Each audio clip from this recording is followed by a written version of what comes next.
All right. I'd like to call the Planning and Development Committee to order at 12 o'clock on March 23rd, 2022.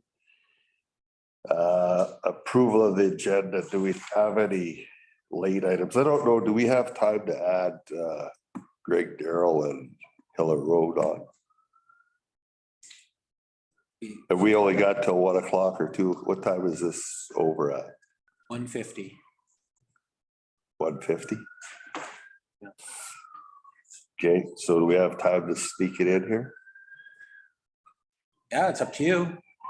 Okay, let's add Hiller Road, Greg Darrell's lot 1, lot 2. Add it as item. D of new business. Yeah, D, a new business. So it goes to G and new business, so we'll add it. So, Coming as a delegation, no, just a conversation around it. yeah, So H, new business. let's make it D, E, F. Let's make it F and move the other two down. We have an F and a G. So H, new business. H, sure, okay. There is a lot on there. 2 members of the committee. Where Greg, Gord's gonna be late by 15 minutes because he didn't see the 12 o'clock start. That just joined in. And Deb's in? Yep. Okay, so we're good to go. Okay. All right, so recommendation that the Planning Development Committee meeting agenda for March 23rd, 2022 be approved as amended. Thanks, Deb. Okay. Adoption of the minutes, recommendation that the minutes of the Planning Development Committee meeting held on March the 9th, 2022 be adopted. Deb, yeah. So Brian, Deb, all in favor? Good to go. Development Services update application, Scott. Yeah, so the current applications, not a lot to report. We have a 1201 shoe swap that the Planning Development Committee has asked about. That's gonna be on the agenda for today. And then some of the ones from Parksville that you should be aware of. A new one on Wet Up for a dock. And then one of them was removed from last week. One of the variances was removed. But yeah, any questions for here to answer? Any questions? I can't see that screen, so I can't see any of them, so I don't know if Deb's got her hand up or not. The 393 Coach Road, that's still going? Thank you. That's still under the QEP? Go ahead, Sarah. Through the chair. So yeah, I did follow up with them. The province just had another session about the riparian areas regulation last week. This is a little more clarity around how, files like that are being processed because there's some lack of clarity there. So they've got a new process in place that will soon be legislated. So I followed up with the QEP and with Mike Dreger, spoke to Mike Dreger today, just as far as what they need to do. So we just need this. The QEP apparently has already written the kind of report that we need. He just needs to give it to us. He thought he was waiting for the province. The province is not going to do anything with it. It's up to us to review it and the council. Right. I don't foresee there being any issues. So the province is really only there to provide technical support where needed, but we don't need any kind of notification from the province to issue a development permit. Right. Okay. So that one will just be for his retaining wall. And then I just need some clarification around what he's doing with his landscaping within the development permit area. He wasn't sure either, Mike. So he was going to talk to his QEP, Frisco. Yeah. Back to us. Okay. Any other comments on the? No. Okay, here none. New business 5A, splashes 810 Riverside. I think that Mr. Bushel asked for this one, and I think it's to do with Chris. Chris, want to speak to? Certainly, yeah. Scott, I'm not 100% sure if you received that file. I can't hear you, sorry. Oh, sorry, I sent some information to Scott just recently, but I'll just hand out a couple of copies that I made.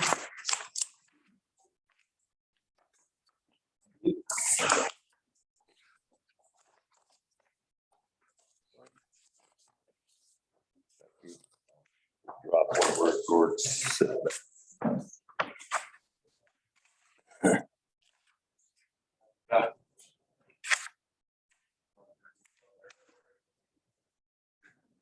Anywhere? Yeah, you can stand over there. Sure. And maybe just present your idea and then the committee can. Nice.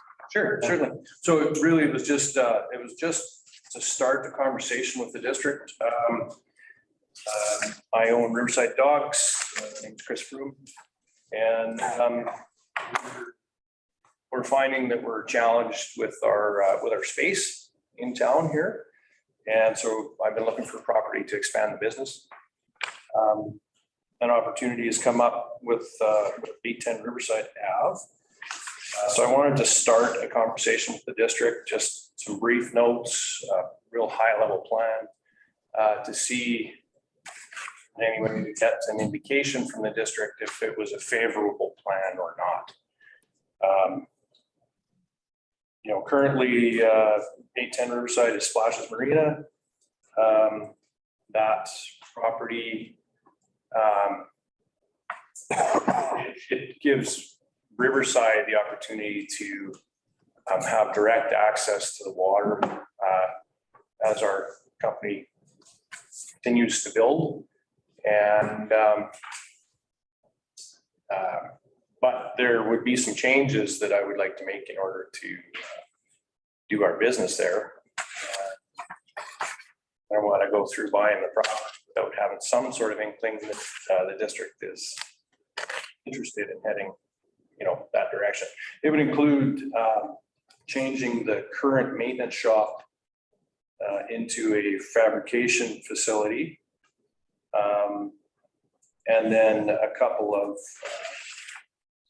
you know, temporary buildings until future expansion could happen. It would operate as it is right now, other than potentially there's currently they rent boats, and that's not part of my business model at the moment. You know, we're looking to expand, meaning more employment and whatnot, and keep the marina operating as is, but also add some density to it. So I'm just kind of dropping this in on you here, guys, but kind of the short-term, long-term goals. So, you know, within the next 3 years, should I acquire that property, I'd be looking to the district to support some, you know, some physical development on that property. And you know, as those channel properties get bought up and more condos go in, you know, there's a higher need for green, you know, boat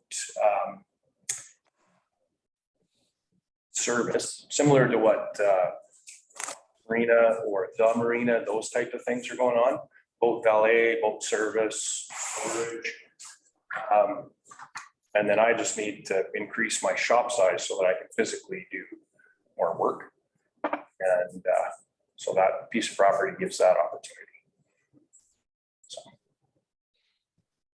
At a quick glance at this document, it kind of looks like you're just looking to get additional real estate and not move out of your current facility. Is that correct?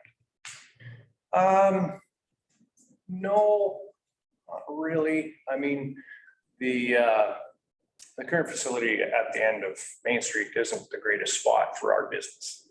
both for the district and for me. And so I'm looking to do exactly that, to get off of that corner.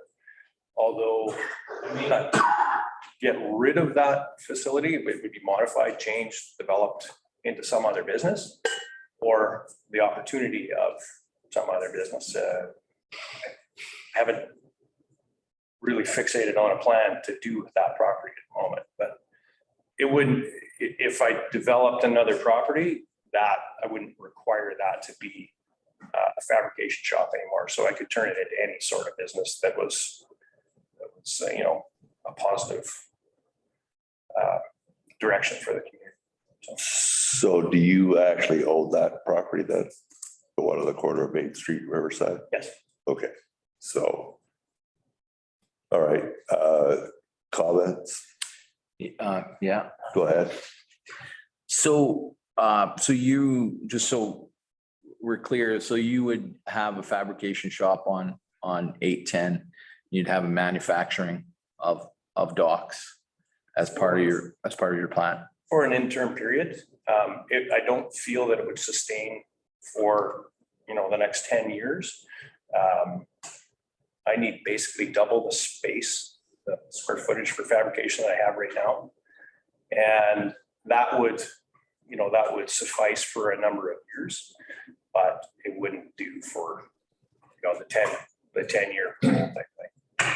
Yeah, I just feel that, you know, there's been lots of talk about the, you know, I'm pro business for sure. I definitely want, the last thing in the world I want to, you know, tell somebody how to do their business or try and try and shackle somebody from doing the business. But there's been so much talk about the a manufacturing plant on Riverside and on the corner of Riverside and Main Street, and just not, like you say, it's not the right place for it. And the, you know, the industrial park is, you know, I'm not the first person to say that's a much better place for it. This property is still on Riverside. It's still in the OCP, has stipulated that area that you know, that was not to have manufacturing. And so it's kind of, you're moving it from one bad place to another, in my opinion. And that's, you know, with this committee, we're just asked to give our opinions, and that's my opinion on it. I think it's hard for me to, you know, to hurt a business that's you run a great business and you're doing a great job. I just think that it's not the right place for manufacturing. So that's my take on it. Go ahead, Gord. Just a quick question, sorry I was late. Are you planning on holding Main Street property as a holding property, or like I just kind of missed that? Are you going to use it are you going to hold on to it? I would like to hold on to it until, so obviously that business, like you say, isn't great for that corner. I would entertain giving it up, but I need to have a spot to go. And really, I mean, having that property right now, as the community develops, I could develop that into another building as well, right? So something that's more conducive to the district. I don't have plans for that right now. I'm focused certainly on manufacturing and expanding that. Okay, and then on the other side of 810, on the other side of Riverside, you have the other lot there. Your plans for that? Did you mention anything there? Well, should this be approved? You know, the development of a full-scale boat storage and boat, you know, marine application where they're similar to what Papa's is doing, I would likely request that we change that property into that as well. Yeah. Go ahead, Deb. Yeah, I was just going to ask the same question as Gord about the property on the other side. Is, you know, like, as Brian said, we've said we don't really want to have manufacturing on Riverside, but if we were to look at it, I'm just wondering if the property across the street wouldn't be better for that. And looking at the Papa's kind of a thing for the 810. Because you got a fair bit of space in the back of 807 or whatever the number is. 801, yeah. 801. Terry's first, I go ahead, Scott. Just a question in regards to the industrial site. Have you ever considered relocating into the industrial site? Yeah, I definitely did look at that when I first came into town and first took over the business. Kind of missed the boat on the property over there because they do need a little bit bigger land than what's available now. And similar to everything that's happening in Sycamoose, the land is getting snapped up. It's hard to come by.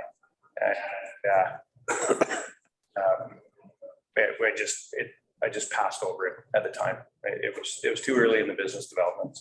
So one other question, how big of a footprint are you looking for? An acre, 2 acres? I mean, Yeah, I'm definitely after put it on the radar. Yeah, I'm after an acre. That's what I'm after right now.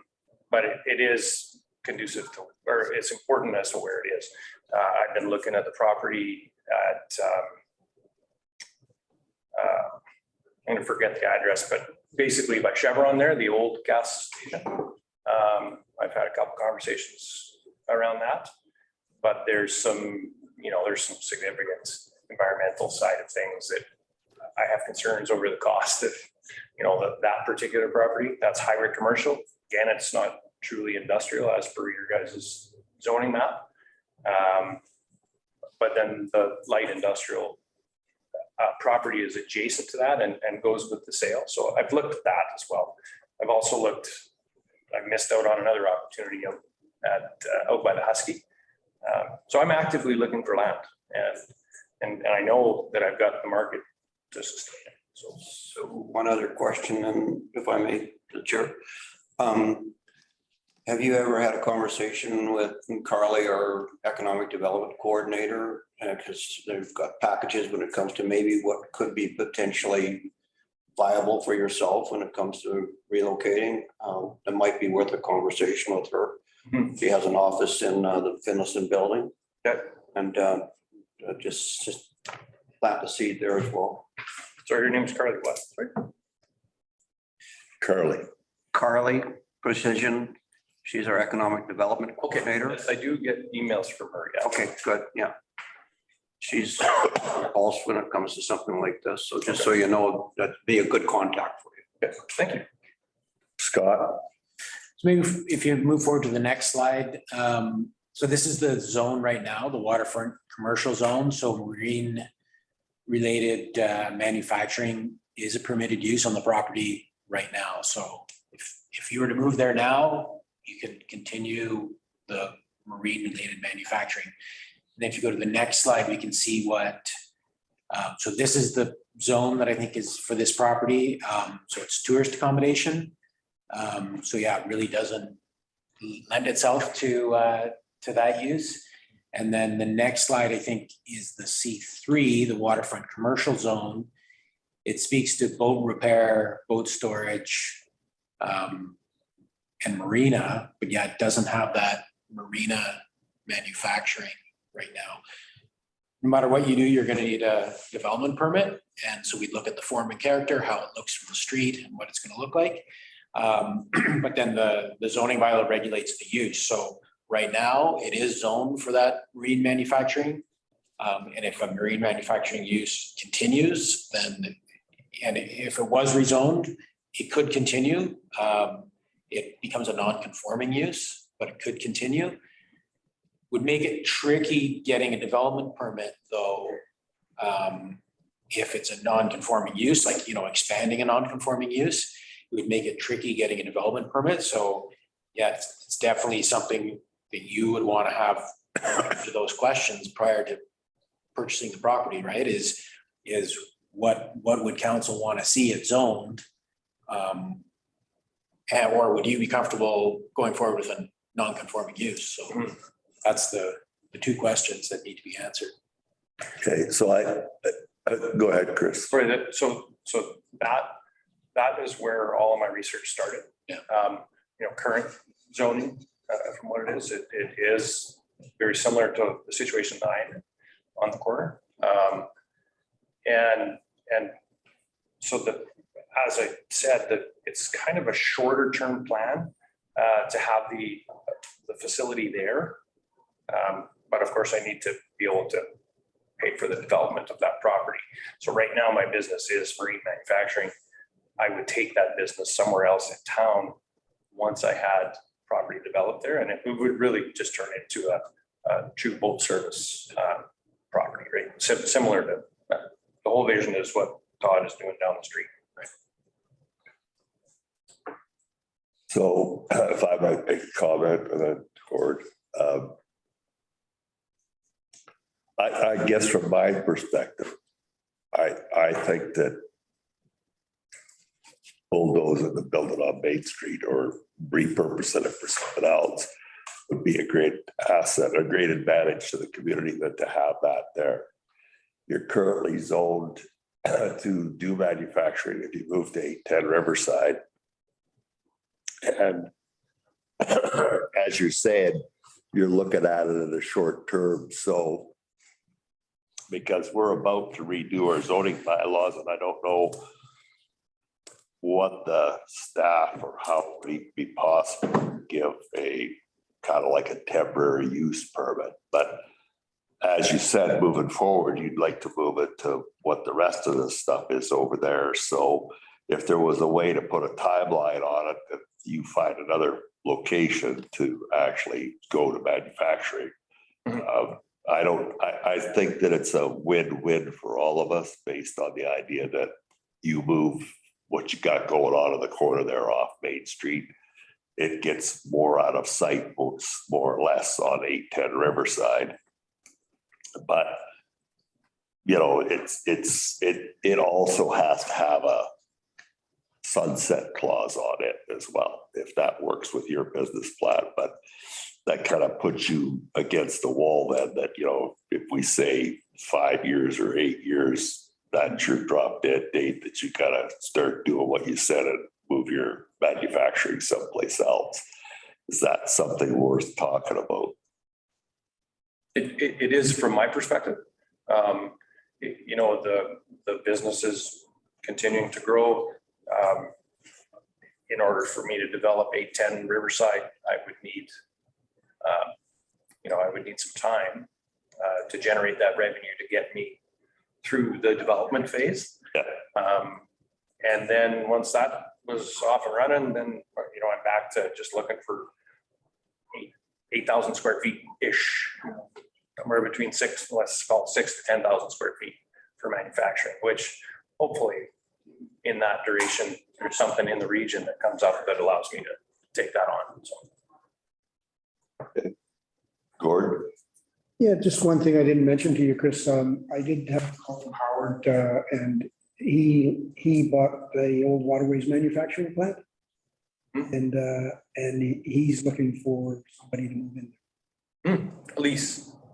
Well, you never know. He did say lease, but you never know. It could work into something too. But I just thought I'd throw that out.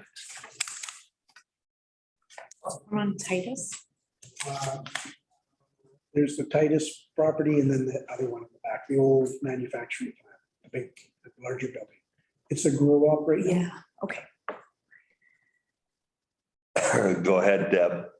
Yeah, I was just going to say, I actually agree with Jeff in terms of looking at something like a temporary use permit. So I just wanted staff to remind me, if you get a temporary use permit, it's for 3 years and then you can renew it for one more 3-year term.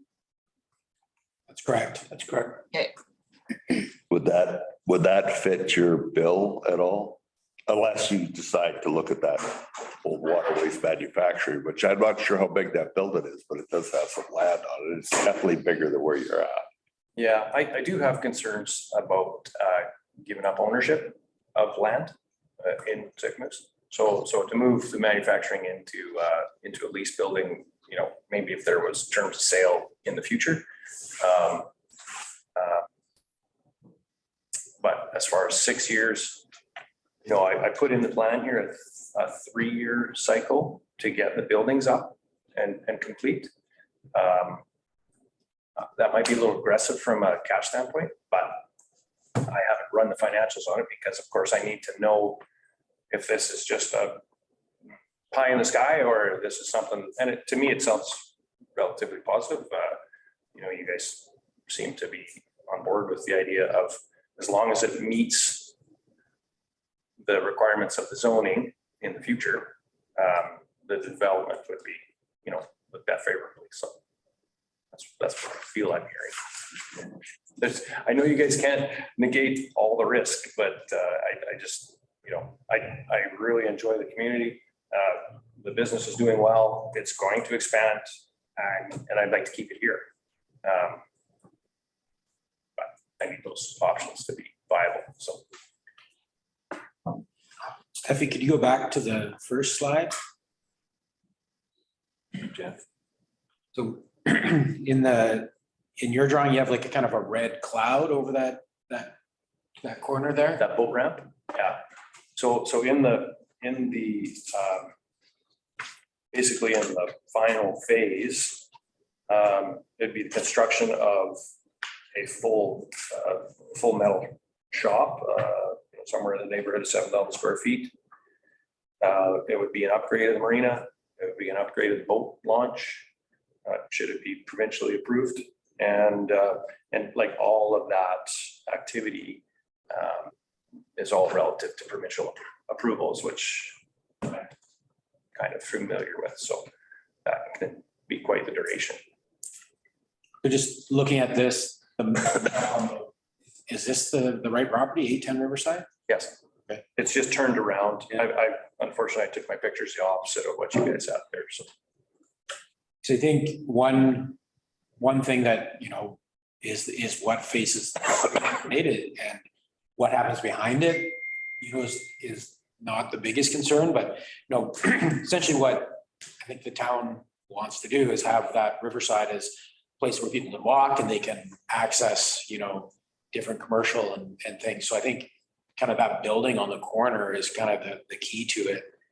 Sarah had mentioned with housing above it, like it's like staff housing or housing, providing some housing, and then the front face being, you know, a commercial type business where someone's walking by and they can access it, so they're not just walking past a fence or a industrial yard. They don't feel welcome.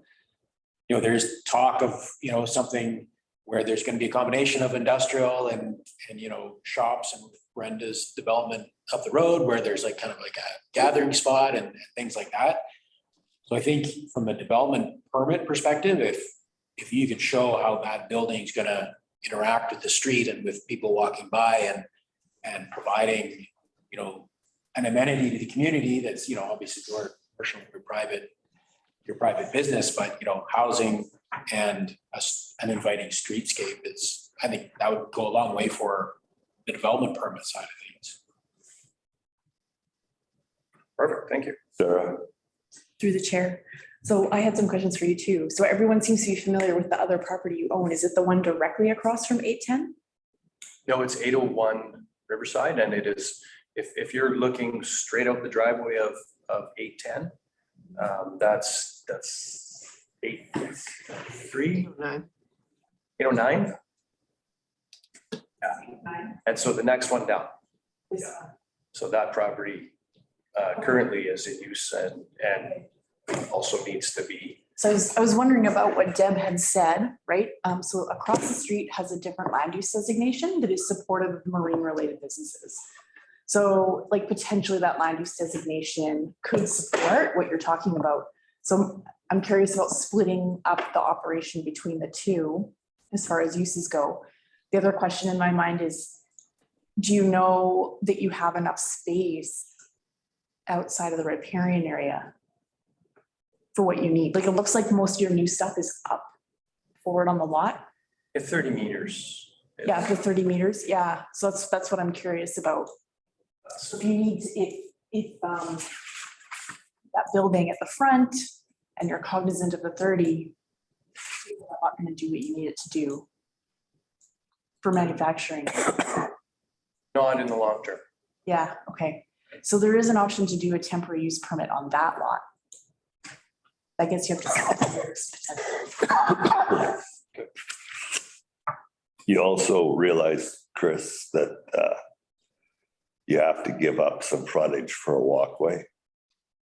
There's the pathway along that complete front, so you know that basically all the previous owners, even though they haven't come for a development permit, have had agreed to give up that frontage because we want to put in basically a seawall for flood mitigation. We're working on from the Phyllis and Boat Lodge to the Main Street one right now. But once we do that, we'll be rapidly trying to finish the rest of it. So Hopefully you'll come to me so I can build that whole walkway for you. it has to be sheet piled. So if you got the equipment to do it, then Absolutely. well, then we were looking for some numbers, so maybe you could submit some numbers for Reds to Main Street. So that walkway, and this is the question that I definitely haven't had much insight on, but that pedestrian walkway, there's multiple marinas along that channel. How is that walkway going to interact with the people that are launching boats in that area? We have a whole package from Kerwin Liddell that you can have a look at. So it's basically it hasn't been decided if it's up, down, or which way it's going to go. But as some of the marinas have, like port side of those, they have a ramp with a gate on it. The gate is just past where the walkway would be. So it would basically be the same. The walkway is going to go along, be up to the individual people to put the gate on their walkways. But to put this path in is not going to be onerous on the actual crossings now. Go ahead, Gord. Yeah, Chris, it would be similar to Kelowna or Granville Island. 15 to 11. They use the travel lifts and they launch boats, and it would be similar to that. And they would be secured like Granville Island Marina where the boats are moored. There's gate keys to get down to the boats.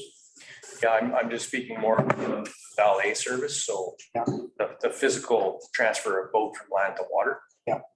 It's gonna have to go across that walkway, so, but yeah, I'd like to get a hold of that package so I can have a look at it if it's publicly. Yeah, oh yeah, for sure. And the other thing is that I'm not sure how, like a boat launch is encumbrance.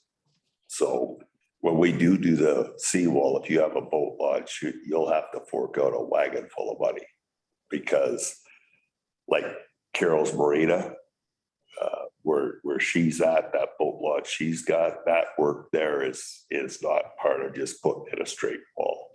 And so my question would be is, with that size of property at Martin Street right there, which is a public boat launch, why would you want to keep that boat launch? Because we're actually going to be redoing some of these. We're working on Capel, we're working on Pillison. So my question is why would you want to keep that? The first reason Yeah. is because that whole channel will eventually be condos somewhere down the road, like a bulk of it will be condos. And the private marinas, such as the Marina and Papa's, and I guess Blue Waters is, well, it's up for sale as well. They're just getting fewer and far between. And as you can see by all of the storage facilities and everything that are filling up and being built around here, there is a real draw for being on this lake. So being able to come to Todd's place and call ahead and say, get my boat in the, get my boat ready and hop in it and be dropped in the water is a service that is, I think it's essential. But not using the public boat launch? You certainly can. I mean, We do. Okay. Any other comments? Right, well, thank you, Chris. I think staff can get a copy of that Kerwin Liddell report to you. I'm happy to have a conversation with you about it. I didn't know that you were capable of doing sheet pellet, or I would have asked for a number. I asked another company for a number of months ago. I don't know whether staff's got it yet or not, but there was opportunity for a bid, but that grant, I'm not sure if it's even come to play. Yeah, please do keep us in mind for anything that's got anything to do with the water. Okay, We can help. all right. Thank you. Thank you, Chris. Thanks, Chris. All right, B. I hope we're not as long on this one. Paradise Avenue, Pat Gow, you're up. But I'm not sure that you're gonna Excuse myself, yeah. On speaking terms. Yeah, that's right. I was feeling old there for a bit when he's talking 810 Riverside. I used to operate Houseboat Holidays there in 1985, next to Gordon Bushel, operating Three Boys. I'm going, I'll go. Yeah, Anyways, it's an awesome piece of property. So I am here just to get some advice how I navigate a piece of property that we're in the process of acquiring. Is 1127 Paradise Avenue. Currently zoned C1. It's a little bit out of the way in between the ambulance and the police station. Ideally, we're looking at a couple options that we want to look at developing, either a townhouse complex, a townhouse / maybe some storage, and or a purpose-built rental. So I'm just looking for some advice here from you guys. Number one, we think there's a need. We want to build some, we feel there's a need for more affordable housing in the townhouse area. And, the way it's zoned now, it doesn't really fit. We did get some feedback from Scott that,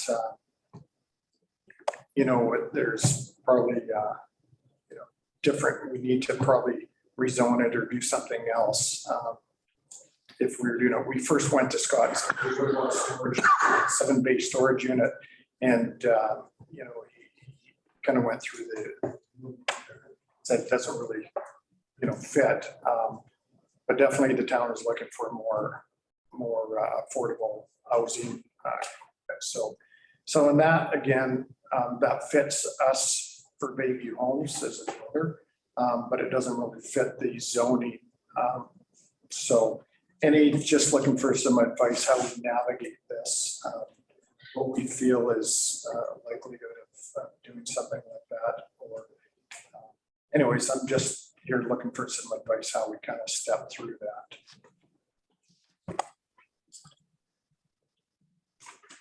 comments? Go ahead, Gordon.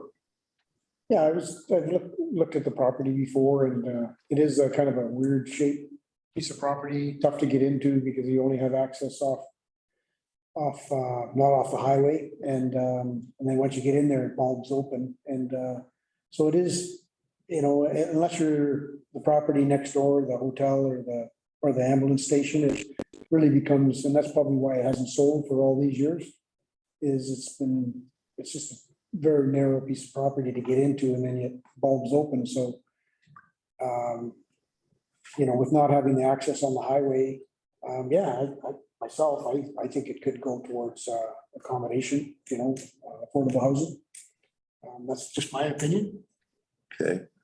Pat, sorry, how many units do you think you're gonna put on there? We could probably put 6 to 8 townhouses.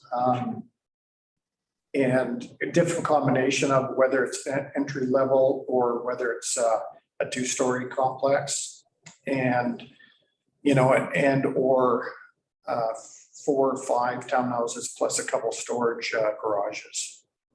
Because if you look at that property, there's a bit of a triangle, weird triangle in the outside corner, kind of adjacent to, I think it might be adjacent to Sea Dog and the highway, right in that corner. I don't know if you can see it there, but it's, it really, you can't do much other than putting some storage there in that far outside corner.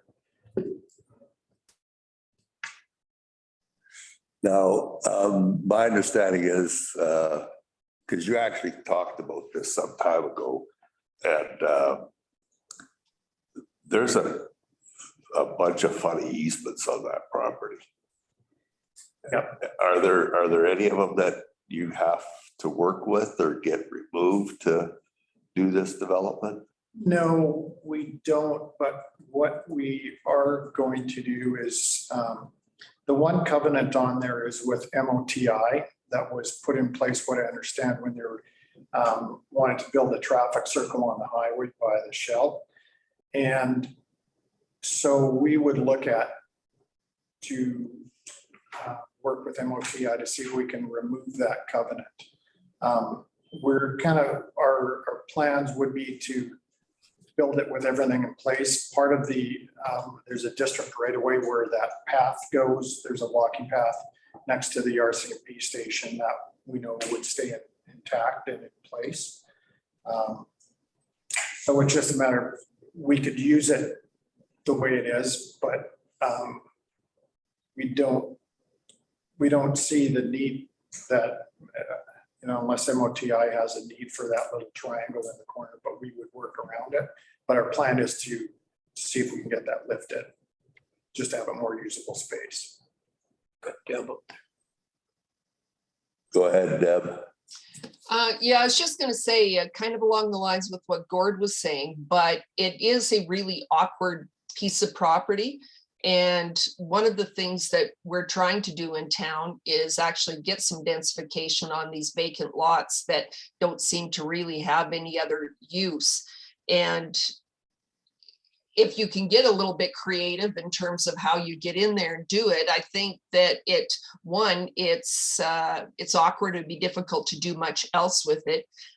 2, it's again awkward, which means that it actually will be somewhat affordable. You're not going to be like some properties where they say they're going to put in affordable housing or attainable, or something that is like moderately priced, and then turn around and put in things that nobody can afford anyway. It's to me, it's a good use of an awkward property.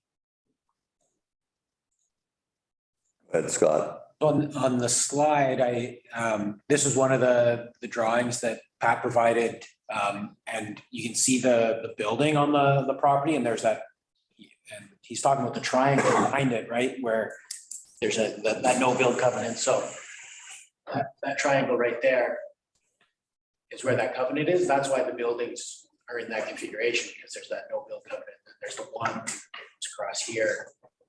So yeah, it does make for an awkward piece of property.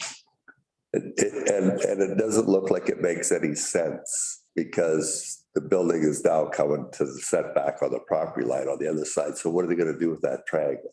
Unless, I don't understand why MOTI would release that. Would not release it. So I agree with what Deb said. Rather than putting storage units in it, we got that on Main Street already. And we got another guy here wanting to put more storage units in, and we got some further down Riverside, and we got a guy out on Hiller Road wanting to do all these storage units. And right next to where Chris's property is, we've already approved a 7-unit with buses parked underneath of it. Where those buses are parked, there could actually be people living.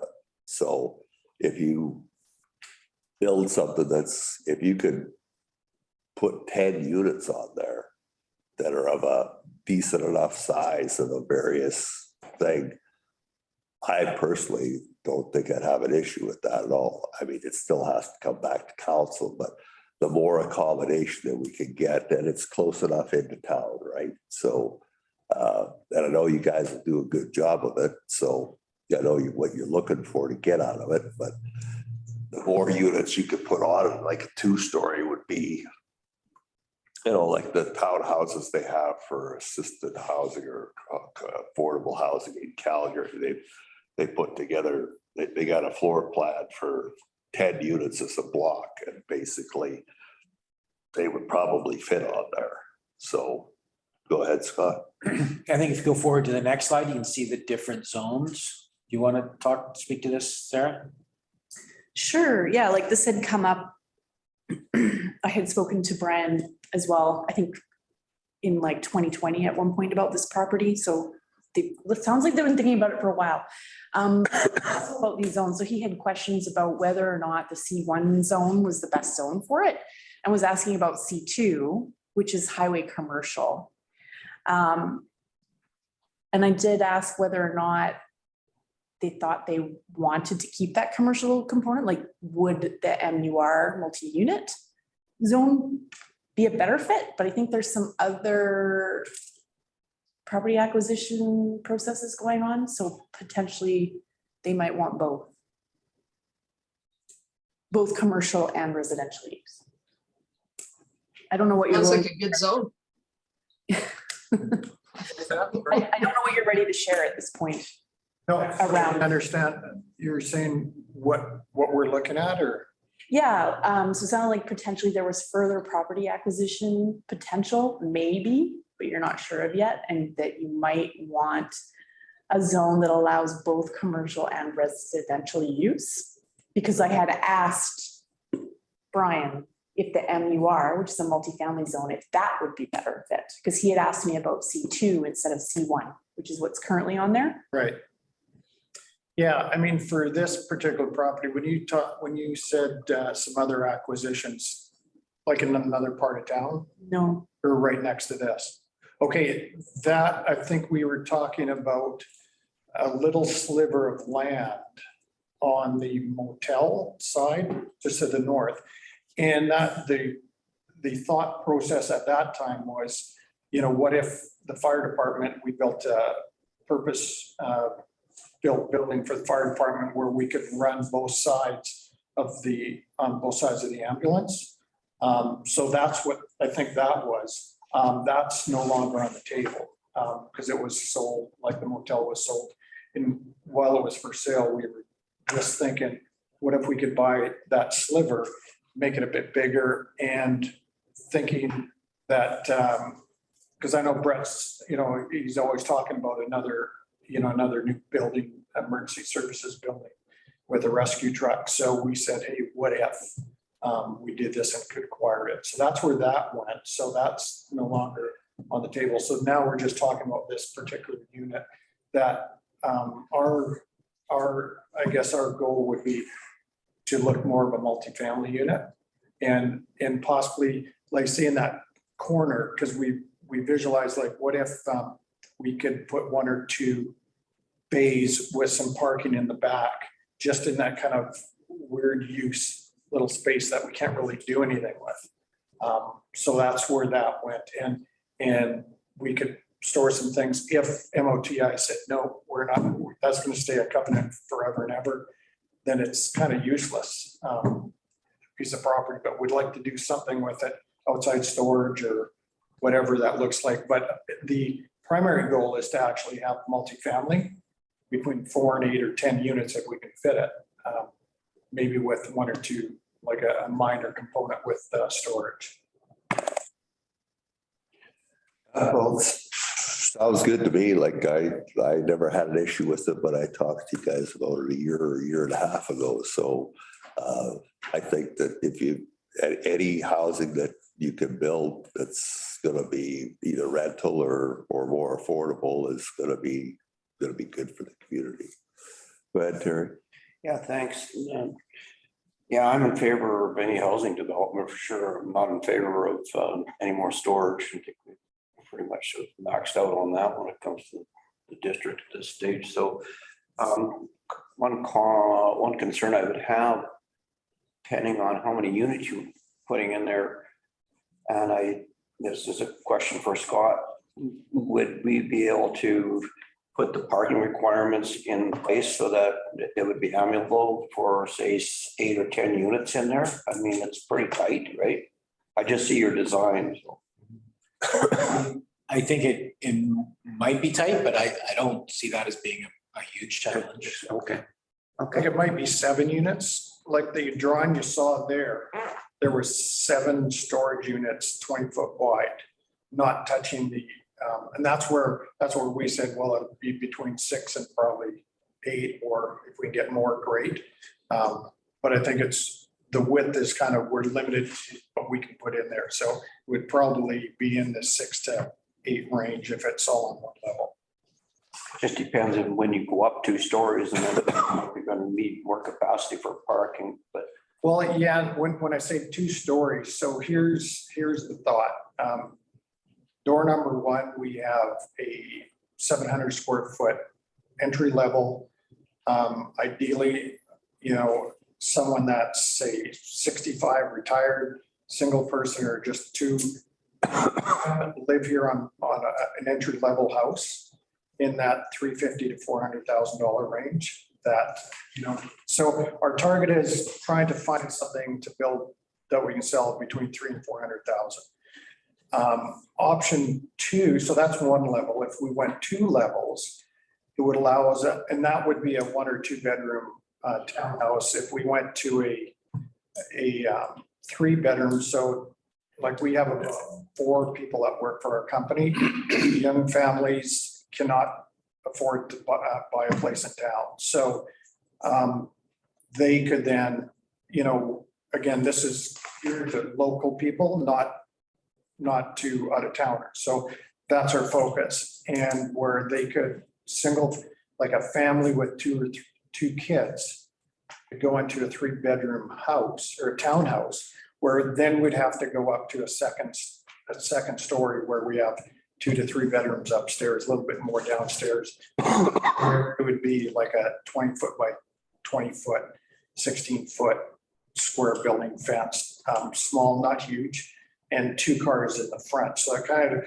we thought about the parking because this isn't really a key place to put a lot of extra, cars and more suites up top. So in the front of the suites, we'd have for 2 parking. So that's kind of like a carport. All right, we have to move along here. I think that, I think personally, from the Planning Development Committee's perspective, that sounds good. Any housing you could do, I'd inquire about the covenant, I guess, from MOTI. I don't know whether staff can help you with that or not. But if you're going to build some housing on it, and the thing is that no time like the present, because you don't know whether the price of lumber is going to double again next month or not. So yeah. So again, I was looking for some advice. What my next step is if we're to do this. What does the district need from Pat to kind of see if this is even a doable thing? I'm willing to respond through the chair. Make a zoning amendment application. And timeline on typically that is? Couple months. It depends on our meetings. So it does have to go to council for a few different readings, and it will have to be approved by the Ministry of Transportation. Our new zoning bylaw. So I would anticipate they're going to ask for a traffic impact assessment. They might not though, because of the number of units. So it's worth connecting with their district office in Salmon Arm and having a chat. Say, and the Salmon. Yeah, so the Salmon Arm is the district office. You'd be talking to either Samantha or her boss, Elizabeth. For Ministry of Transportation. Oh, MOTI, okay. About whether or not you need a traffic impact assessment. Okay. Okay. Now, is that through which office is that through? The MOTI office? Okay. Yeah. So we can typically take you through first and second reading. And then we have to pause for a public hearing, which would come later. We have to advertise for that. So that might be up to a month later when that happens. And then after that, council can do third reading if they like in the same day. And then from there, it has to go to the Ministry of Transportation to be signed off before council can adopt it. So it will go back to another council meeting for adoption. So best. But it could be done this summer. Potentially. It depends on whether or not you need a traffic impact assessment. The density may be low enough that you won't need it, which means that that will help speed up adoption. And then you would see it reflected in the new zoning bylaw potentially.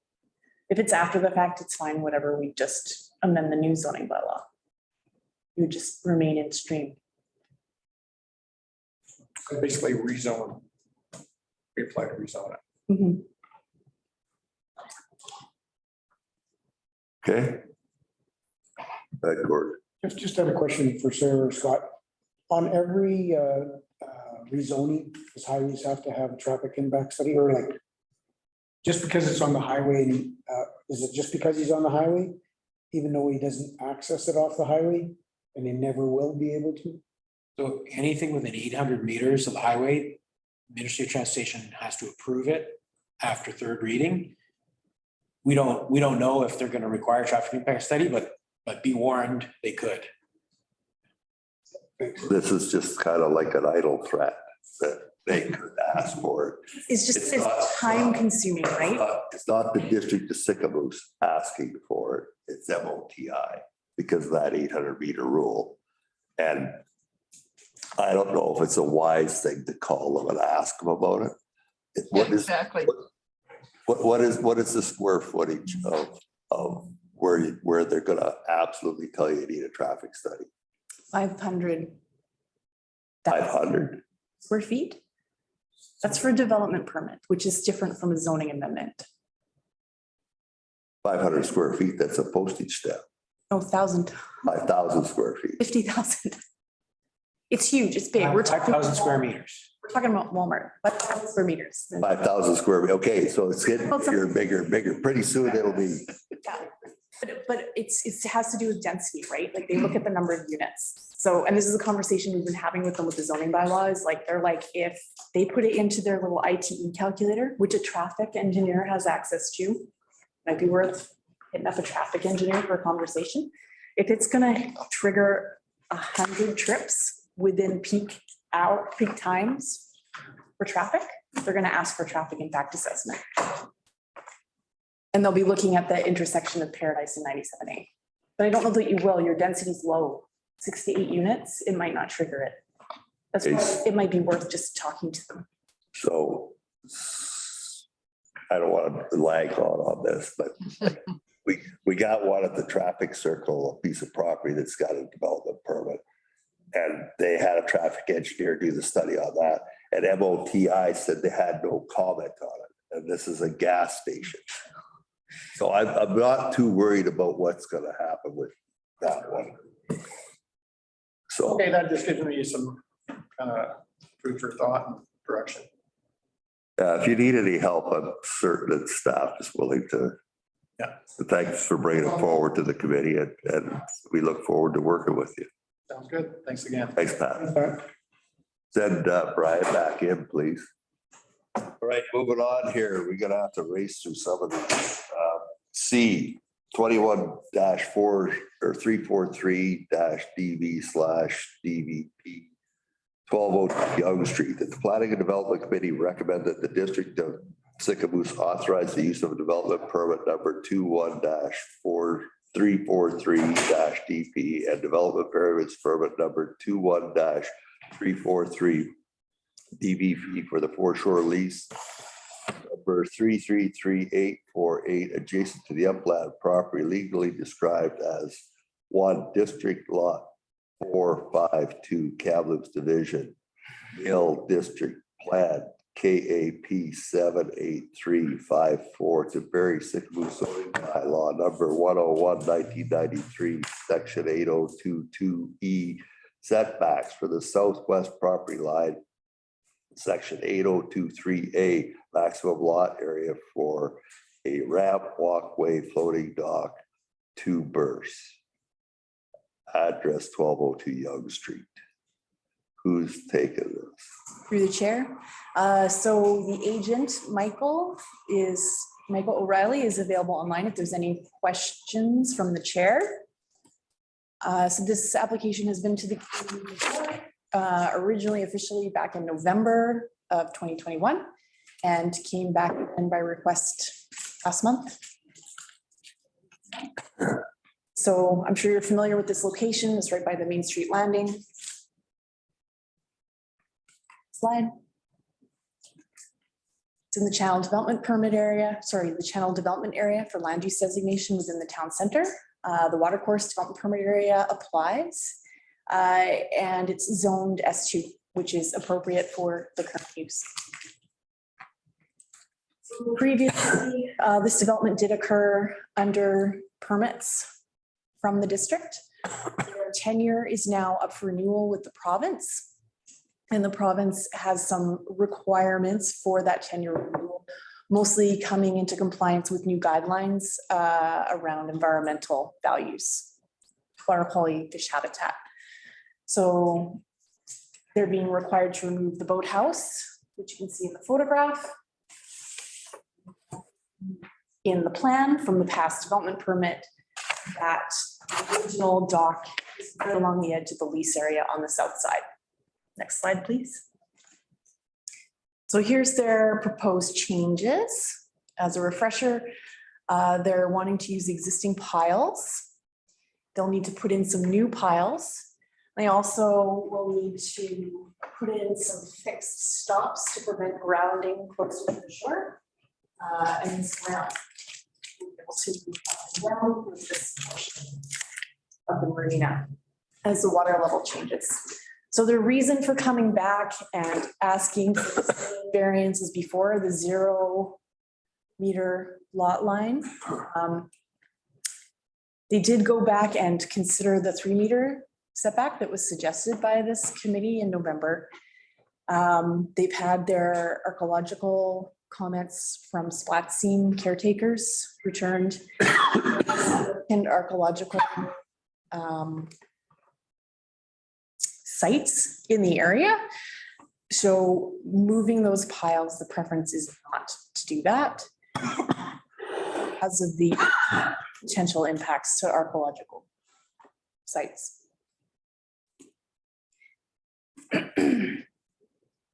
So they've come back and asked for the same variance.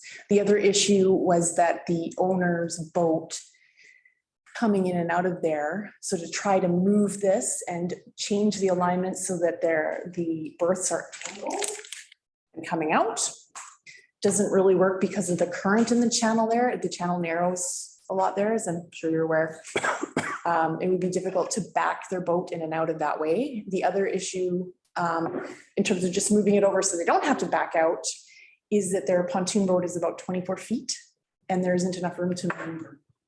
So they did look at it, but it wasn't going to be viable. Next slide.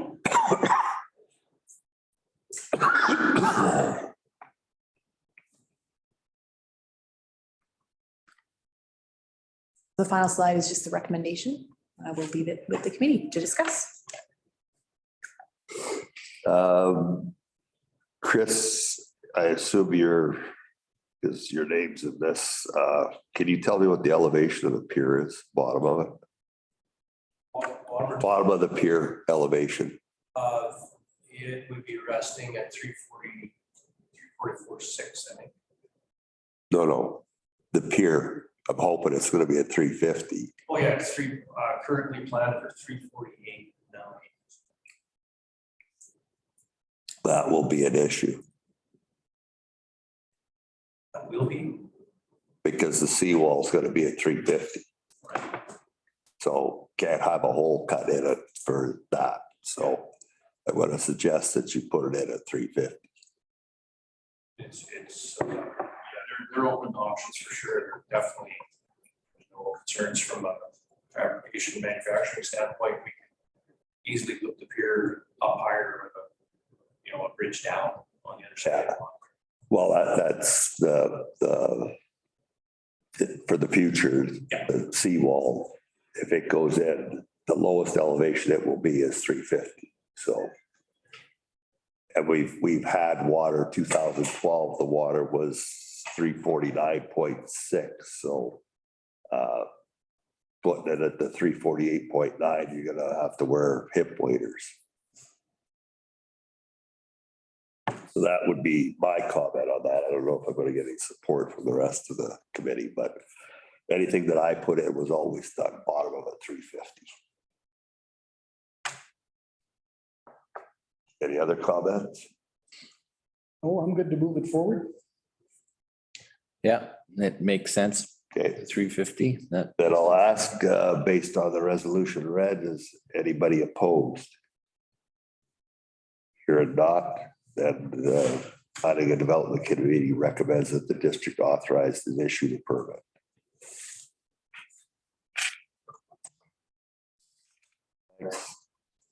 E 21-233 P/DVP 1201 shoe swap. Planning and Development Committee recommend that the district of Sicamous authorize and issue development permit number 21-233-DP for development of a commercial addition second story dwelling unit development variance permit number 22-002-DVP to vary Sicamous zoning bylaw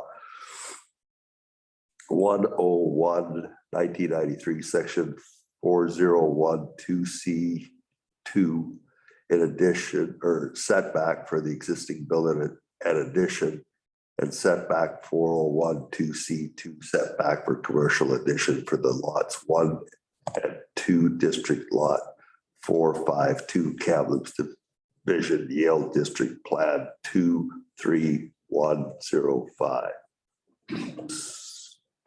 This one. Sarah? Through the chair. Barry, property owner and the owner of the After Dark Distillery, is available online for any questions, should the chair have any. So the property is located at the corner of Main Street and Shuswap Ave, as you're familiar. Previous slide, sorry.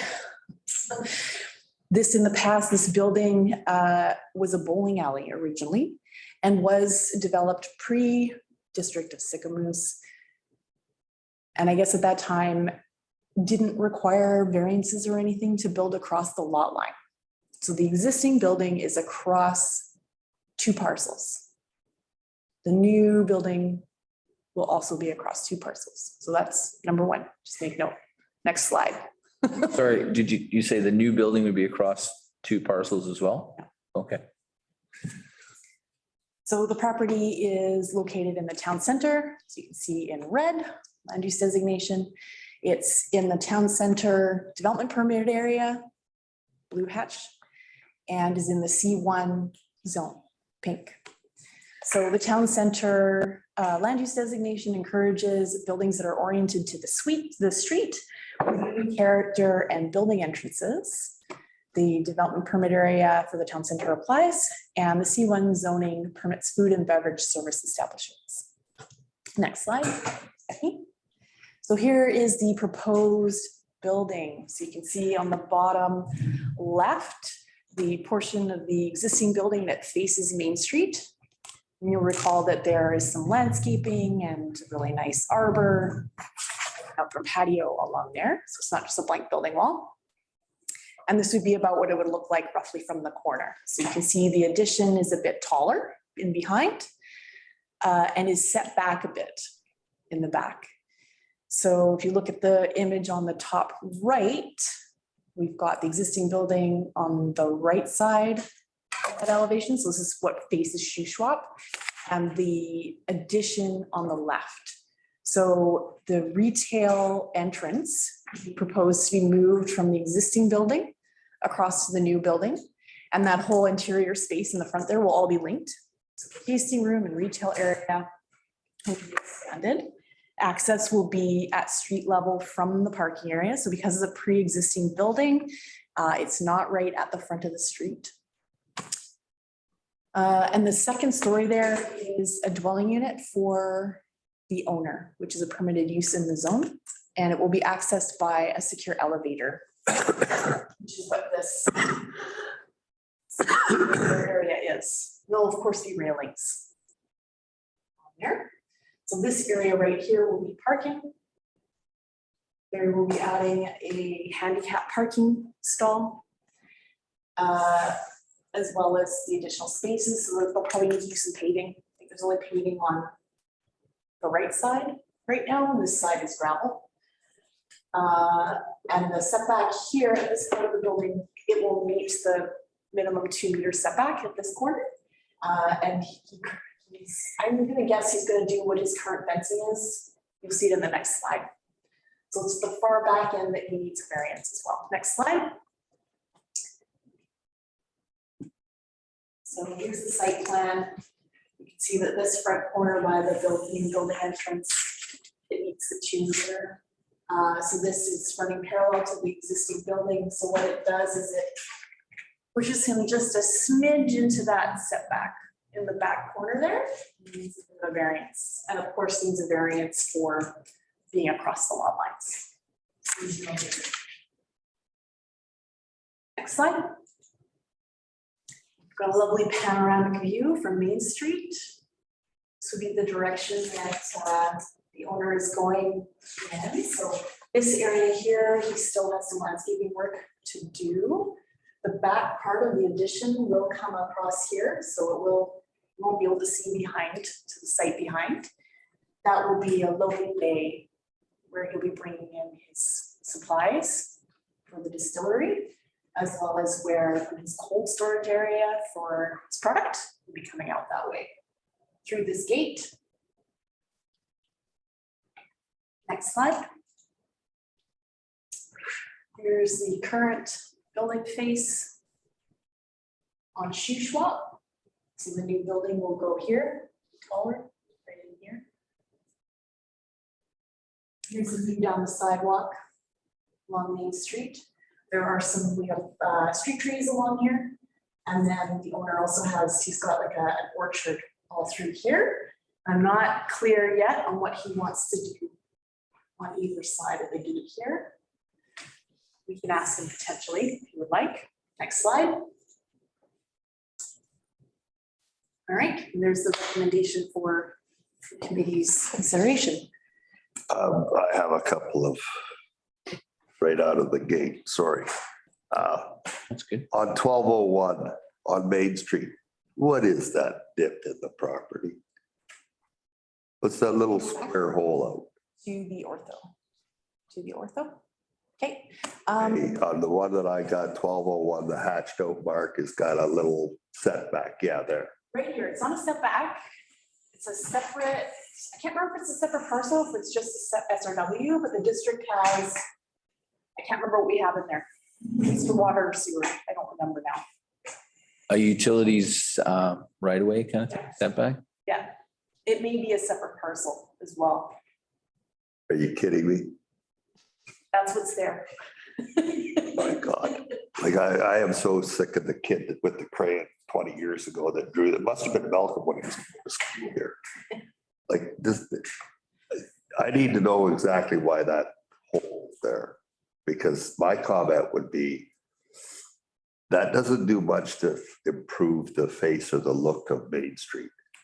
I would much rather that his expansion to his building came to the 0 lot line setback that is allowed in downtown in the OCP, so that we get a face of a building on Main Street that actually looks better than the old bowling alley. I don't know whether the proponent would consider that or not, but I can see why he didn't consider that at all, because of whatever that little square is there. So I just don't get why we have that. I mean, when you look at the lots in the background, it's just a horrid mess of lines everywhere. And we want to know why we have no development. So, and I'm not sure that the proponent, the other thing is why would we not ask the proponent to make that? I don't know what that dotted line is for. Like, why would we not ask them to consolidate that so it's one lot? It probably would be better for property taxes as well. It has been raised with him a few times. You have to ask him. Okay. He has been encouraged to consolidate and they haven't been consolidated. What is the cost to consolidate? That I don't know. It's not through the district at all. It's just something that you work with a land surveyor. You might not even need to. It's your lawyer just submits it to the title office and that lot line disappears. Okay. District isn't even involved. Anybody got any comment on consolidation of the lot? Well, Cost to do it? yeah, if it's in the same plan, if you get the legal description and if it's on the same plan, it's usually, you know, you go talk to Joe Johnson, Brown Johnson, and it's not, we've done it before. It's not the end of the world, but you know, this could be something I'm not, you know, understanding. We don't know. It could be something more, but you know, yeah, if it's on the same plan, it's usually not a thing that you're dealing with a bunch of legal fee. I did want to say, you know, there's a couple things like I really want to say that this owner has done a lot of great work.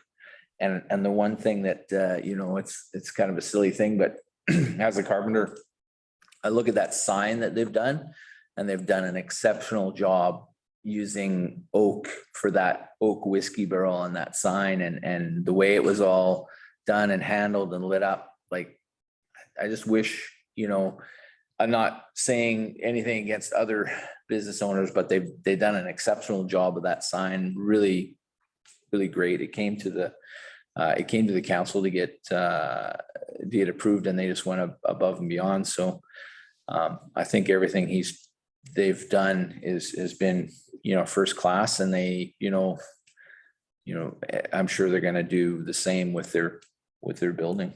So I agree with you. I'm positive they'll do the same with their building, and I go to After Dark and I've bought their products and they're all good. There's nothing wrong with it. That's my question is if the proponent could answer, see this how you're online. Yeah. With the new zoning bylaws, we have a 0 setback, which is to the sidewalk. Why it wasn't considered to come to this side so that the face of the building on Main Street got a bit of a cleanup. Do you want to go forward to the one picture from that, that shows the image from Main Street, Steffi? Or another one that, because I think what he's done is he has provided that patio area right to the property line. And I believe I asked Daryl and he said it's a storm vault that's in there. So that little square that's out, there's actually like a physical storm vault that was in there. And I think the owner worked with the district to have that installed there, you know, just to, I don't know if there's any deal made, but it was nice of him to allow the district to put that storm vault in there. I would have never let you do that. Then he does have that little garden as you walk by. He's got, you know, kind of an edible garden there that it's nice to walk by on a summer day. You walk by the garden and then there's a little seating area. So it does add to Main Street. Yeah, I was just curious why it wasn't there, but now that you've explained it, like I personally, if it was my property, I would have never let you take not with a 0 setback from the street. Like I'd have never done that. Go ahead, Gord. Yes, through the chair, I like what Dean and Louise are doing. They're great community members, and yeah, just looking forward to seeing this come forward. I think it's a great opportunity to have them, you know, they'll move into this residence and give up the residence they're in. It's just more accommodation. It's nice to have businesses with accommodations above and start to see that come onto Main Street. That's kind of neat. Yeah. And they have a great business. Go ahead, Deb. Yeah, I'm kind of in agreement with Brian and Gordon, and like they've done everything.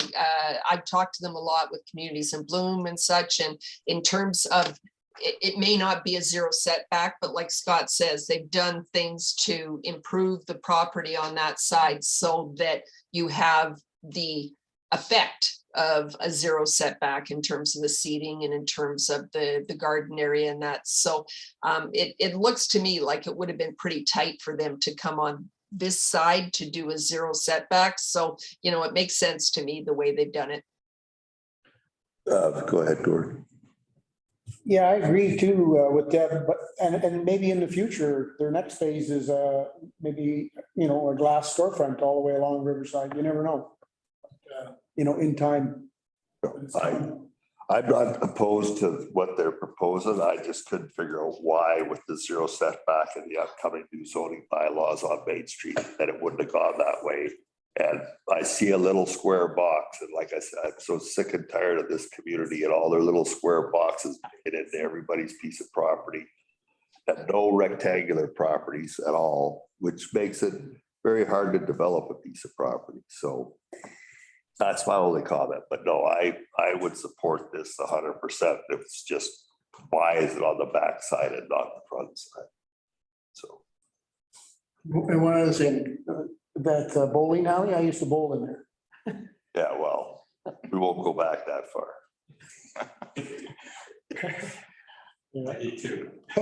Okay, so I'll ask the question that the Planning and Development Committee recommend to the district of Sicamous authorize and issue development permit number. I get them, ask them about the amalgamation of the property. Oh, yeah. Could you, the amalgamation of the property, have you investigated that at all? Who, me? Well, you're the owner. Yeah, for sure. I haven't even thought about it because it was like that when I bought it, and if that's something I'm interested in doing something like that. Okay. I can give some information there. Brian said he would be happy to help you get A bottle of whiskey. get For you sure, I'll pointed in give the you right two. direction. He wants a bottle of whiskey though. You can't negotiate that. You better hurry up. We're almost sold out of it.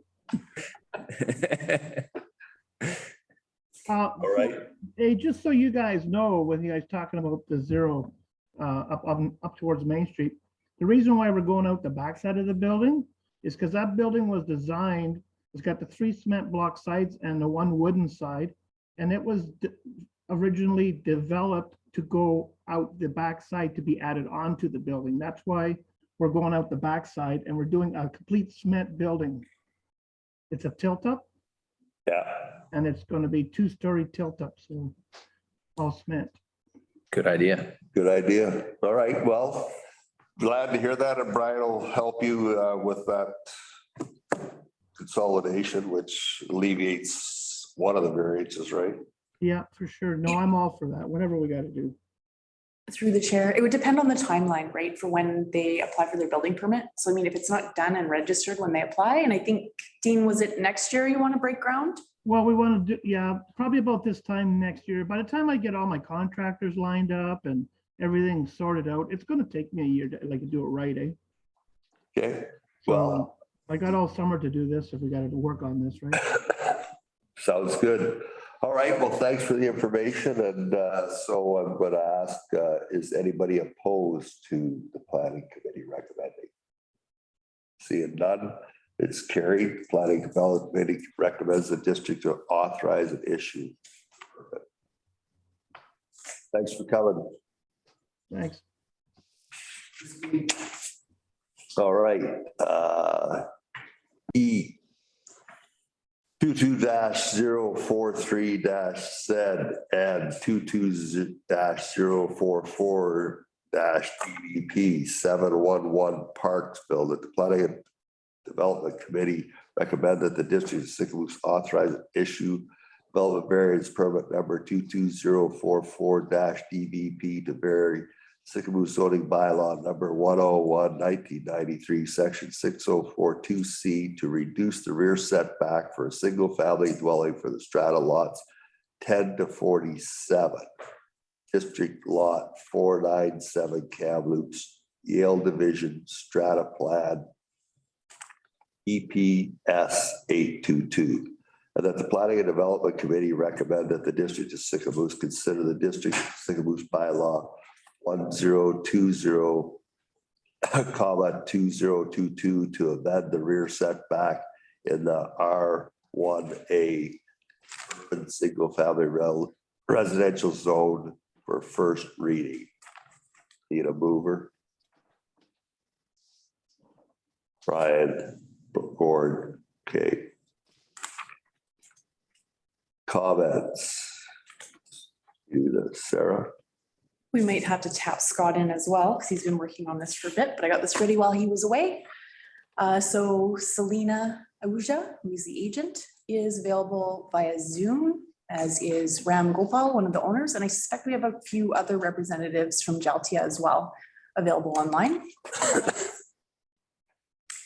So I think we're all familiar with the location. We've got the ortho here, if anyone needs something to point at. Next slide.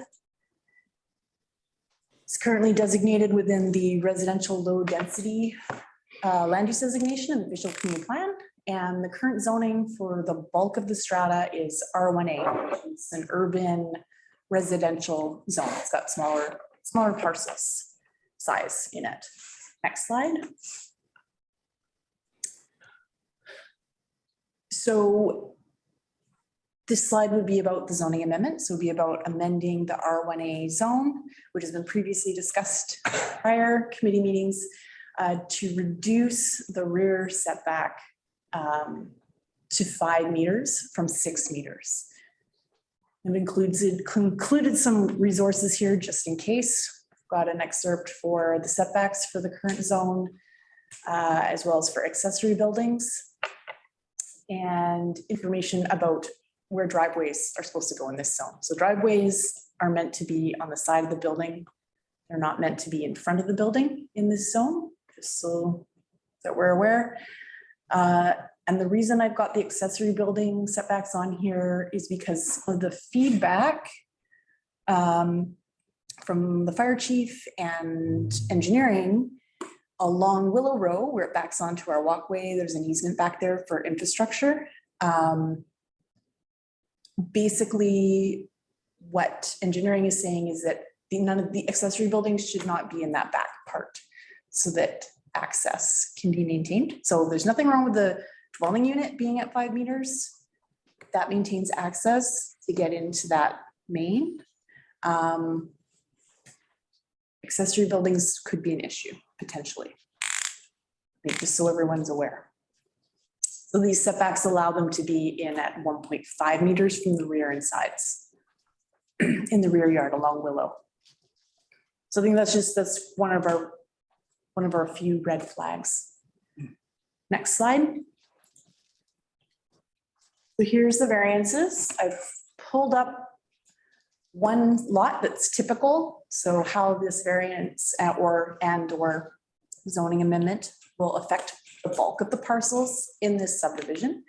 And then there's a few outliers. So potentially we could maybe see some requests for variances in the future to deal with some of these really odd lots.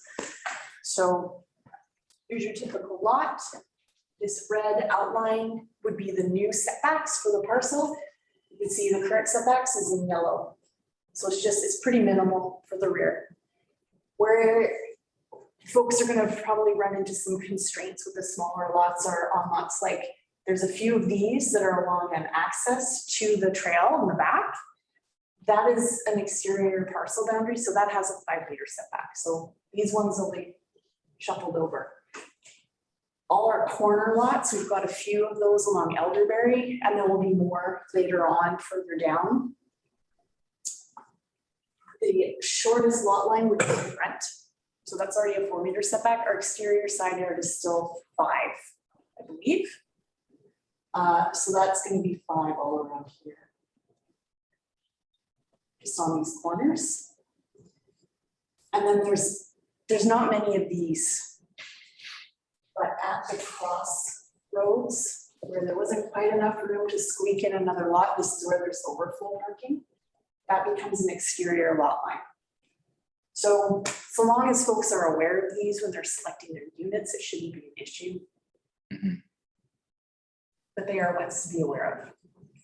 And I do believe when Scott Clayton, who's the engineer who designs the buildings for Modulax, for those lots where Modulax is going in, who's saying that they they can make them fit. So Before Scott goes, under our new zoning bylaw, the exterior side is 4 meters, not 5. under the new, I'm pretty sure. I think you've got it attached there. Have a look. Yeah, 3 Remember, R2 small parcel residential, it's 4 on the new one. 4 on the new one. Okay, So, so that'll help all those weird. and what we suggested in the comments that we had with Paul and his architect guy who's decided the buildings is that we would change the setback to the rear, which in our new zoning bylaw is 5 meters anyway. So, and if we go with, I don't know if we can add that to this to change on the exterior side to 4 meters at this particular point in time to match up with what the zoning bylaw says.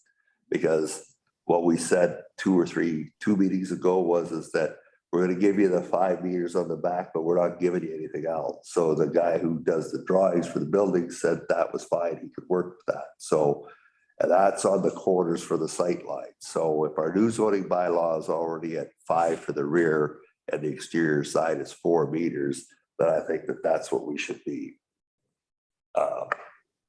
authorized to move forward, because that's going to be what it's going to be in the future anyway. That way we don't have this confusion where when we adopt these zoning bylaws and they come back to start building, you're going to have a front of a house that's now at a different offset than the ones that get constructed, just to create the uniformity, if that's okay with the rest of the community.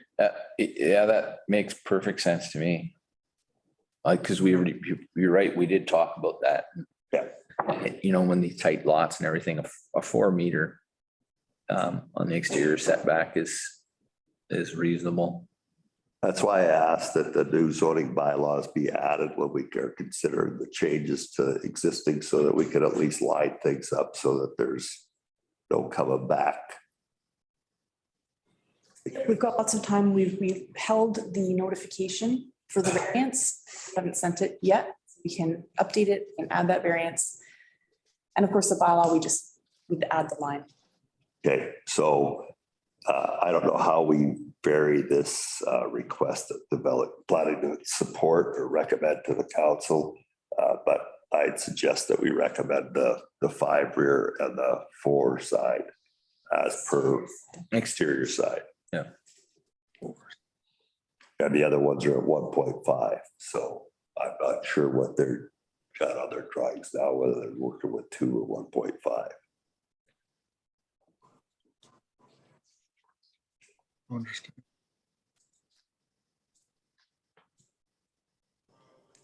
Shut her off.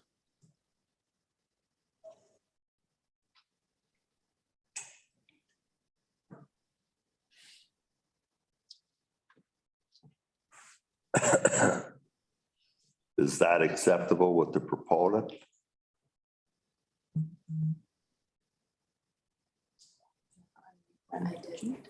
Hello, can you hear us? Yeah, Yeah, no, I think that's okay. Yeah, just having that 5 meters in the back will give us a little bit more room for units to fit in there, so. And also, if I see the first, it says only for 47 lots. Is this what you're applying for here? Or I thought we talked about having the whole project, whole subdivision to 5 meters from 6. it's the whole subdivision from 6 to 5. 6 to 5, okay. So- Thanks, Jeff. Just to clarify. I can clarify for you. So the variance is just for your current phase, so we can issue building permits. And then the zoning amendment will do it for all the lots that aren't Very well, created yet. Yeah. wonderful. Okay. And at the last conversation that we had, I think the other fellow that was there does your drawings for your buildings. And basically, we're going to do the exterior side to 4 meters, which I'm not sure what, that's at 5 meters there now, right? On the side. that I'm showing, yes. It's 5 meters. So that will change to 4 meters on the side and the front will remain exterior side, not interior, exterior. That makes sense. All right. Any other comments? Go ahead, Gord. To the chair, Ram, on your build out, what's your total build out on this, this parcel excluding the R5? You know? How many units in the entire subdivision once you finish it? Entire, it will be, the total was 104 of the entire subdivision. And then the first 9 was, so we still have 90 something to do, 92, I think. Yeah, I was just curious, just an estimate. Approximately 90. 90, yeah. Okay, thank you. Deb, you're good? Good. Any other comments? No, great. Okay, so the Planning and Development Committee recommends that we do the 5 for the rear and the exterior side to 4 as per our zoning small parcel residential, which is 0.3 R-2 small parcel residential, which is page 71 of 138.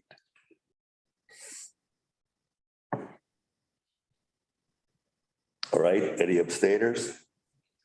Seeing none, approved. Update, active transportation network plan, parks, trails, master plan. Who's got this? Scott, go ahead. Thank you, Mr. Chair.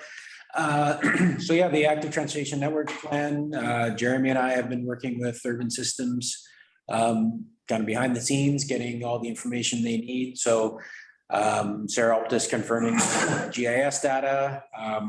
Urban Systems came here for a site visit. We provided them that map that the committee had contributed to, and we put out there to other people. So they had that map. They did the site visit.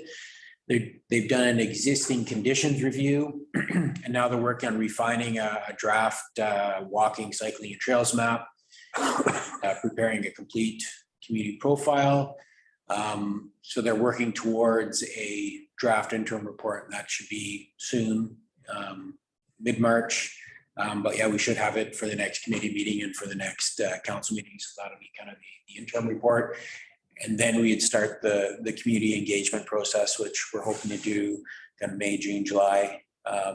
And yeah, so it's moving forward. And yeah, any questions, anybody else? Here's the timeline, and yeah, we're still working towards that. So you can see at the beginning of April, that little red meeting square is yeah, we hope to have that report for the meeting in April. Okay.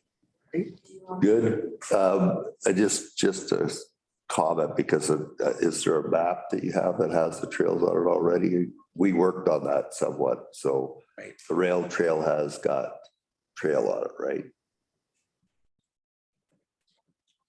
I'm trying to think. I know we've zoned it for trail under our new bylaw. We've zoned it park. If you want to log in. No, I'm hoping that it's still zoned as it was, but it just, as the active transportation shows the trail. Right, it does. Okay, Yeah. but it's still zoned as it was, So zoned R1, R2, I believe. and don't change it. Okay. That- It's up to you to change it, not me. Yeah, Yeah, not change it. You're not just randomly changing things. Any comments on this active transportation?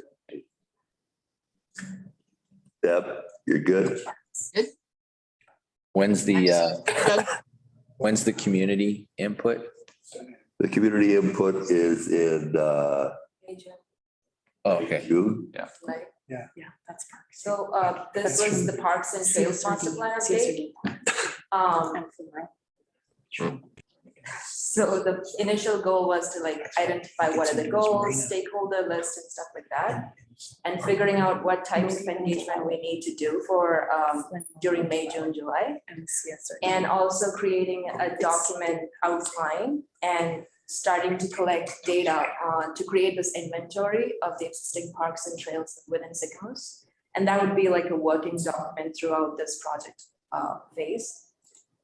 And so by the end of April and May, we're trying to kind of create maps and GIS site photos and stuff to kind of launch a story map on the website as part of the online engagement. And also creating materials for the outreach. And we'd be selecting different types of outreach based on the age groups, like emails, mail outs, social media notifications and stuff like that. And we're trying to do that for the active transportation network plan as well, along with the Parks and Trails master plan. And then towards, as part of the engagement process, consultation materials, and we're also planning to conduct an engagement event with the high school kids before the school closes for the summer. And then, by the end of May, June, the survey would go live on the website, and all the information regarding the projects and links, information regarding consultation dates, venues, everything would be updated on the website. And workshop with stakeholders.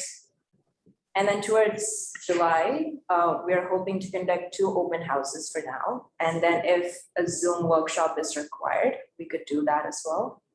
And we're also trying to have a pop-up shelter, so sort of like a pop-up event around parks. We cannot do that for all the parks, but we can definitely like select a few parks like Finlayson, Dog Park, Beach Park and stuff to get more information from the public. And so around August, September, we'll be drafting the final report, engagement summary report, and the final PTMP report. That's the summary. And this is like the detailed timeline for the project. Is this available on our website? No, not now. We didn't update anything on the website until that would be updated by the end of April. Okay. All right, great. Looks good. Thank you. Any comments? Oh, good work. Exciting, good stuff. I know some people that are gonna be That's good, Deb. very interested. You just keep nodding, Deb, not nodding. Sorry. All right, let's move on. G, update zoning bylaw number 1000 MOT referral response. This should be interesting. So we did get an official response from MOT. And essentially it identifies that, they'd like to see a number of properties with those covenants. So I think previous discussions, it was 17 traffic impact assessments and 23 covenants on properties. So Sarah did meet with them last week with an in-person meeting, an online meeting. Teams meeting, and again, they want to see the next draft before they'll change their recommendations. So leave Sarah and I to kind of lead them through the document and making changes where we need to make them. And I think 90% of them, they're concerned that we're increasing the density on a property that's fully developed, right? A condo that already has X number of units. And they see that we're increasing the density in that case, so we're gonna have to show them how it's not. Some of them, we might be able to just reduce the density by a little bit and satisfy them that way. Other properties already have covenants on them. The Sycamoose House Blues property is one where they're saying, well, you're gonna rezone it to this higher density. And there's already a covenant on it restricting the density until they do a traffic impact study. So trying to get over that hump of saying, the zone's gonna be almost the same. You already have your covenant. Why won't you just approve the bylaw as it is? Some of the other properties, and really it's the one on Finlayson, the Yarmaloy properties are the ones that really have caught their attention because they're like, well, now you're adding all this density to these large holdings properties. So those ones we might have to come up with another solution for, but yeah, it's been frustrating for us and for Sarah especially, just that they won't essentially agree with us on anything. They're saying, no, we're disagreeing on everything until you show us how you're going to mitigate these things. So yeah, we'll be trying to work that out the next couple of weeks. Is there a way that politically we could stick it to them? Because like they're holding us hostage, basically. Well, I think if the provincial government is looking at ways to improve opportunities for housing and they're saying, get rid of building permits or something, well, Ministry of Transportation is the number one holdup right now Yeah. on our news bylaw that allows for increased densities. So yeah, I think maybe there might be an opportunity, but I think probably a more subtle approach would be best. Maybe don't send me. Yeah, exactly. Okay, we'll send Malcolm. He can tell them in a nicer method than I can. Go ahead, Gordon. Through the chair, Scott, could we as a committee get have a look at that? Look at all those properties and have a review of it? Yep, definitely. That'd be great, thanks.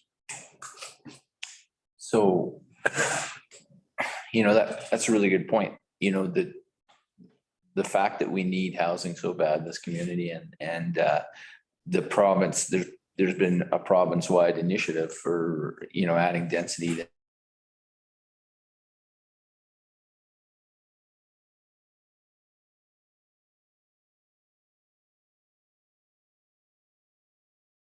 And then MOTI is coming. That's frustrating. It seems like it's us and them, and yeah, that's what I hate about politics. So you'll never see me as a councillor in here. Deb, you got a comment? Nope, it's all good.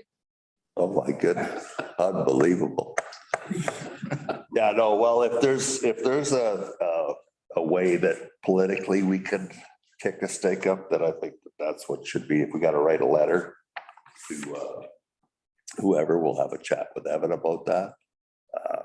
Because yeah, you've got the one hand handing out money to build housing and the other hand saying, no, you can't have it because it's too much density. It's going to clutter up the road. Well, the other day it took me 10 minutes to get out of my driveway, and this is March. Like, it's retarded already. This is the Trans-Canada Highway. So they got an issue. And I don't think density in our community is it. Exactly. So. All right, H. We got like 3 minutes. And the only reason that this is brought up is because Gordon and I have both had a conversation with Greg Darrell. We'd asked for a legal opinion on that, whatever zoning bylaw 2019 that we got through in October. And then Gord's read through it and pointed out a couple things. So I know you were just back from vacation, so did you get brought up to speed on actually that variance was on one lot and he needed to consolidate the other lot to actually be able to go to 81? That's kind of what it reads. Now, I'm not sure if that's accurate or not. So we are waiting for the written legal opinion. Okay. So I think that'll provide a little bit of clarity.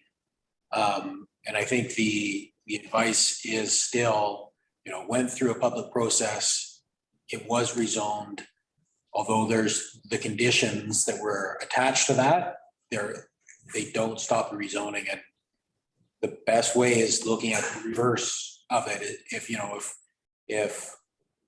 If we required him, you said your property is rezoned if you provide a black fence, then if he doesn't provide the black fence, it's still rezoned. It's the same way where, you get this rezoning if you provide the black fence. He provided the black fence. He didn't fulfill the other 2 conditions, but is still rezoned, and it's the public process. And the risk to the district would be, we then, council says, hey, we don't want it to be rezoned. Let's revert back in the other direction. it's the public then is then the ones who would say, hey, wait a second. Everything was followed. You adopted this bylaw. It is in fact rezoned, so. Okay. There are opportunities for the owner to make another application to change it, but yeah, the legal opinion, when you see it, it'll hopefully provide some clarity and I think, you know, in our minds, it's been rezoned. I think one part of it as well is when that other portion was rezoned from residential to industrial, one of the carrots put in front of us was that, hey, I already did this one, you have that one, so why not go allow me to rezone this one? So for the owner to say now that, hey, suddenly it's not rezoned, why did you tell us a year ago it was? But yeah, usually once council adopts a bylaw, it's adopted. There's no conditions attached. All right. Cord? Yeah, it's kind of confusing. It doesn't matter which map or which property information inquiry you look at. The addresses are all wonky. And after I reviewed the minutes of the meeting that we had back in 2019, I was under the understanding we were rezoning like lot 1, not zoning lot 2, unless they went ahead with the whole project, and they didn't at that time. So that's where, if it'll be interesting to see what the lawyer says. Yeah. But if you look at it's just, his tax notices and everything, or the addresses don't jive. So it's really confusing. All right, well, I guess we'll wait for the legal opinion. The problem is that it depends on how the question was asked, right? Like if they've got all the history. And like I said, I sat with Gord and Kelly, and the idea is that there was 2 different addresses, and on our mapping, they're 2 different, and on lat, they're 2 different addresses. Like we have even got for the same property, the same addresses, either in our office or as land titles got. Like it's And titles is not based on address. It's all based on legal plan. So that's the best approach when doing this kind of historical research is to go through the land, the legal description. Sure. Don't look at addresses because they've changed a bunch, especially since I've gotten here. Yeah. So they've been updated and changed, and you can't really use the address. Yeah. And so like we were aware that when the application was made, it stated lot 1. The variance was being put on lot 1, and then it would apply to lot 2 if there was a consolidation. That's kind of the way it was laid out in the conversation. But if what you're saying is correct, then that's not correct. So like when we get stuff brought before us, that's why we have to get absolute clarity moving forward. It's why I like the addition of adding the new zoning bylaws, so that when we go to do an amendment to a property, we actually amend it to where we're going to end up at. So we don't have a conflict. Any other comments? None? All right, then let's move on to the final stage of this. I'd like to recommend that the Planning and Development Committee meeting for March 23rd, 22 be adjourned, the time being 2:52. Gord, Brian, 1:52, sorry. Yes, Gord, Brian, everyone in favor? All right, have a nice day. Out of here. I,